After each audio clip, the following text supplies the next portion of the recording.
সবার সামনে তুই কিছু বললি না কেন? মুখে কি ছিল তোর?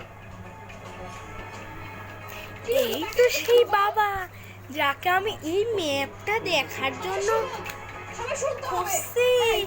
তো বাবা বলেন তো এই ম্যাপটা কি আছে? আমি তা তখন তোর বেতন কত? আমার বেতন কত তুই তো জানিস। ওকে জিজ্ঞেস করতে তুই উত্তর দে। কমসন মাঝে এতক্ষণ আমি সাইডটা উইঙ্গা যে মানুষের এটা একটা আসলে একটা খালি পেজ। তো বাবা বলেন তো এই ম্যাপটা কি দেখা আছে? তুই করবি, তুই সব কাজ বাবা ম্যাপটা এইদিকে, আপনি ওইদিকে কি দেখছেন? কাজে মনে চলে যাবে। আমি তো আবার জানি না যে বাবা তুই তো করে করবি।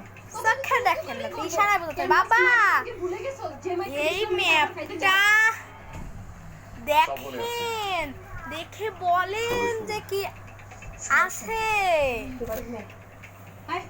বাবা ও আমি তো আবার জানি না বাবা কার নেই শোনে না। টাকা তুই হিসেব নেই, যখন যা লাগে ধরো 10,000, 15,000, 20,000, 25,000। বাবা কিছু বলেন। জমিদার বাজারে কত টাকা দেয় হিসাব নাই, সব হিসাব তো আসে আমার বেলা। গুষ্টি বাড়ি বাবা তো আবার হানিমুনে নিয়ে যেতে পারছো? বুবা 10 ভরি গোল দেওয়ার কথা ছিল। বাবা আবার কোথা যাচ্ছে তা? তা দিবে কেমনে? মাম্মা, আমার সব খালি করে। বাবা তোর ভাই বোন তোকে হাত ধোয়াইছে। ভাই কোথা? 5,000 টাকা দিতে সামনে তো হবে। কুকুর। ভাই বাবা